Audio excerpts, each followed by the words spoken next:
అండి, welcome to our channel. నేను మీ లక్ష్మిని. ఈరోజు వీడియో వచ్చేసి జుట్టు ఒత్తుగా పొడవుగా పెరగాలంటే ఏ ఆయిల్ యూస్ చేయాలి, అది ఎలా ప్రిపేర్ చేసుకోవాలన్నది నేను ఈ వీడియోలో చూపిస్తానండి. నేను గత కొన్ని సంవత్సరాలుగా ఈ ప్రాసెస్ని ఫాలో అవుతున్నానండి. ఇప్పుడు దాని ప్రాసెస్ ఎలాగో చూసేద్దామండి. ఇలాగా మందార పువ్వులు తీసుకోవాలండి. ఇది హైబ్రిడ్వి కాకోకుండా నాటు మందార పువ్వులనే తీసుకోవాలండి. ఇవి ఒక 20 తీసుకున్నానండి. అర కేజీ కొబ్బరి నూనెకి 20 పువ్వులు తీసుకుంటున్నానండి.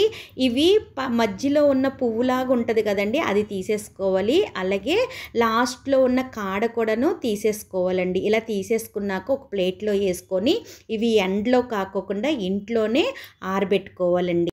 ఈ పువ్వులు మరీ ఎక్కువగా ఎండిపోకూడదండి, అలాగని పచ్చిగా కూడా మనం వేసుకోకూడదు. ఒక రోజంతా కూడాను రూమ్ టెంపరేచర్లో ఉంచుకుంటే మార్నింగ్ మనం ఆయిల్ అనేది ప్రిపేర్ చేసుకోవచ్చండి. అలాగా మందార పువ్వుల్ని రెడీ చేసుకొని పెట్టుకున్నానండి. ఇప్పుడు కరివేపాకు తీసుకుందామండి. అర కేజీ కొబ్బరి నూనెకి 2 గుప్పులు కరివేపాకు అయితే సరిపోతుందండి. కరివేపాకు తాజాగా ఉండాలండి, ఎండిపోకూడదు. 2 గుప్పిళ్ళు కరివేపాకు తీసుకొని శుభ్రంగా కడుక్కొని క్లాత్ మీద వేసుకొని తుడుచుకోవాలండి. ఎక్కడ కూడా తడి అనేది లేకోకుండా ఆరబెట్టుకోవాలండి. ఒక హాఫ్ అన్ అవర్ 1 అవర్ ఆరబెట్టుకుంటే సరిపోతుందండి. ఇప్పుడు ఇలాగా కరివేపాకు కూడా రెడీ చేసుకొని పక్కన పెట్టుకున్నాక ఇప్పుడు అర కేజీ కొబ్బరి నూనెని ఒక గిన్నెలో వేసుకొని పెట్టుకోవాలండి. ఈ గిన్నె స్టవ్ వెలిగించి స్టవ్ పైన పెట్టుకోవాలి. ఆయిల్ మరీ ఎక్కువగా వేడెక్కిపోకూడదండి. కొంచెం వేడెక్కుతుంది అని అనుకున్నప్పుడు మంటని లో ఫ్లేమ్లో పెట్టుకొని మనం ముందుగానే రెడీ చేసుకున్నాం కదండి కరివేపాకు, ఆ కరివేపాకుని ఒక్కసారి అందులో వేయకూడదండి, కొంచెం కొంచెంగా వేసుకోవాలి. అప్పుడు అది పొంగిపోకుండా ఉంటుందండి. మీరు ఒకసారి వేసారంటే మొత్తం ఆయిల్ అంతా కూడా పొంగిపోయి కిందకు వచ్చేస్తుంది. ఇలా కొంచెం కొంచెంగా వేసుకోవాలండి. ఆయిల్ మరుగుతుంది అని అన్నంత వరకు ఉండకూడదండి. ఆయిల్ కొంచెం బాగా వేడెక్కాక అప్పుడు మంటని లో ఫ్లేమ్లో పెట్టుకొని ఇప్పుడు కరివేపాకు వేసుకోవాలండి. కరివేపాకు అంతా కూడా వేసేసుకున్నాక ఇప్పుడు మనం ముందుగా ఆరబెట్టుకొని ఉంచుకున్నాం కదండి మందార పువ్వులు, అవి కూడాను ఇందులో వేసేసుకోవాలండి. ఇప్పుడు గరిటె పెట్టుకొని తిప్పుకోవాలి. ఇవి ఎప్పటి వరకు మనం ఇలా మరిగించుకోవాలంటే ఈ 2 కూడా మనకి వేగినట్టుగా అనిపిస్తుందండి. అప్పటి వరకు ఉంచుకోవాలి. మనం పచ్చి పచ్చిగానే ఉన్నప్పుడు తీసేసామనుకోండి ఆయిల్ అంతా కూడా ఆ పువ్వులకే ఉంటుందండి. అలా కాకోకుండా ఈ కరివేపాకు పువ్వులు కూడాను ఇలాగ వేగిపోయినట్టుగా రావాలండి. అలాగని మరి నల్లగా వేగకూడదండి. ఇలాగ నేను చూపిస్తున్నట్టుగా వేగితే సరిపోతుందండి. ఇంకా ఇప్పుడు స్టవ్ ఆఫ్ చేసేసుకోవాలండి. స్టవ్ ఆఫ్ చేసుకున్నాక ఇందులోకి 1 టేబుల్ స్పూన్ మెంతులు వేసుకోవాలండి. ఆ వేడికి మెంతులు సరిపోతుందండి. ఇప్పుడు స్టవ్ మీద నుంచి గిన్నె తీసేసుకొని ఇది చల్లారి పెట్టుకోవాలండి. ఇది మరీ బాగా చల్లగా అయిపోకూడదండి. కొంచెం గోరెచ్చగా ఉన్నప్పుడే ఇది వడకట్టేసుకోవాలి. బాగా చల్లగా అయిపోయింది అనుకోండి కరివేపాకు మందార పువ్వులు ఆయిల్ని పీల్చేస్తుందండి బాగాను. అందుకని కొంచెం గోరెచ్చగా ఉన్నప్పుడే ఇంకో గిన్నెలోకి మొత్తం అంతా కూడాను వడగట్టేసుకోవాలండి. ఈ ఆకులు పువ్వుల్లో కూడాను ఆయిల్ ఉంటుంది కాబట్టి గట్టిగా గరిటతో నొక్కితే ఆయిల్ అంతా కూడాను వచ్చేస్తుందండి. మొత్తం అంతా కూడా ఇలాగా వడగట్టేసుకున్నాక ఈ గిన్నెలో ఉన్న ఆయిల్ని పక్కన పెట్టుకొని శాంతం చల్లారనివ్వాలండి.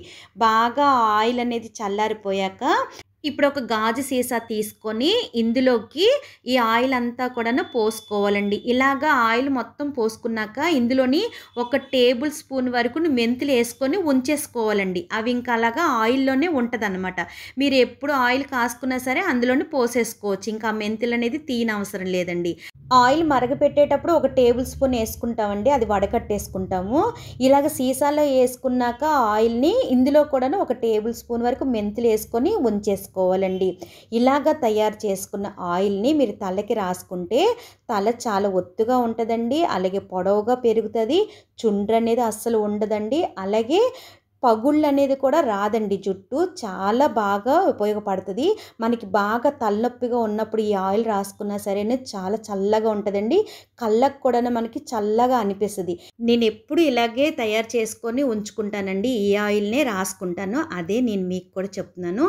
ఇప్పుడు ఇలా చేసేసుకున్నాం కదండి, ఆయిల్ తయారు చేసుకున్నాం. ఇప్పుడు ఈ పిప్ అంతా కూడా ఏం చేయాలంటే ఇప్పుడు ఇదంతా కూడా ఇలాగ చేత్తోని నలిపేసుకోవాలండి. మెత్తగా నలిపేసుకోవాలి. ఇలా నలిపేసుకున్నాక మన జుట్టుని పాయలు పాయలుగా తీసుకొని ఇదంతా కూడా రాసేసుకోవాలండి.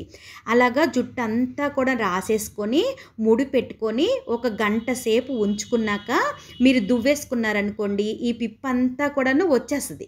వచ్చేసాక ఒక రోజంతా ఉంచుకొని మార్నింగ్ మీరు తలకి స్నానం చేయండి. ఒకవేళ మీరు మార్నింగ్ వరకు మేము ఉండలేమండి అని అనుకుంటే గనక ఒక 2, 3 గంటలైనా సరే ఇది ఇలాగ ఉంచుకున్నాక అప్పుడు తలకి స్నానం చేయండి.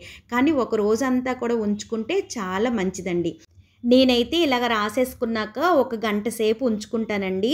ఈ పిప్పులో ఉన్న అంత ఆయిల్ అంతా కూడాను మన జుట్టుకి బాగాను పీల్చుకుంటదనమాట. తర్వాత దువ్వేసుకున్నాక ఒక రోజంతా ఉంచుకొని మార్నింగ్ తలకి స్నానం చేసేస్తానండి. ఇది ఇలాగ ఉంచుకోవడం వల్ల కూడాను మన హెయిర్ గ్రోత్ అనేది చాలా బాగా ఉంటదండి. ఇలాగ మార్నింగ్ తలకి స్నానం చేసేసాక నా హెయిర్ అనేది ఇలాగుందండి. ఇలాగే ఆయిల్‌ని కూడా మీరు ప్రిపేర్ చేసుకొని రాసుకోండి. తల చాలా ఒత్తుగా పెరుగుతదండి. పొడవుగా పెరుగుతది. చిగుర్లు, పగుళ్ళు కూడా ఉండవండి. ఒక ఎంటుక మనకు 2 కింద పగిలిపోతా ఉంటది. అలా కూడా పగలదు. చుండ్రు కూడా ఉండదండి. చాలామంది ఇలా కాసుకున్న దాంట్లో చాలా కలుపుతారండి. ఏమో అవైతే నేనేమి కలపనండి. నేనెప్పుడు ఎలాగైతే కాసుకుంటానో ఆయిల్‌ని అదే మీకు చూపిచ్చాను. మీకు ఎవరికైనా సరే ఉపయోగపడితే గనక మీరు కూడా ఇలాగే రెడీ చేసుకొని ఆయిల్ రాసుకోండి. అలాగని మనం తలస్నానం చేసిన జుట్టుని ఒక వారం రోజులు అలా ఉంచుకొని ఎప్పుడో గుర్తొచ్చినప్పుడు రాసుకోవడం కాదండి. మనం రెగ్యులర్‌గా రాసుకుంటేనే ఈ గ్రోత్ అనేది వస్తది. ఈ వీడియో గనుక మీకు నచ్చినట్టయితే లైక్ చేయండి, షేర్ చేయండి, మీ ఫ్రెండ్స్‌కి ఫార్వర్డ్ చేయండి. సబ్స్క్రైబ్ చేసుకోవడం అస్సలు మర్చిపోద్దండి. Thanks for watching.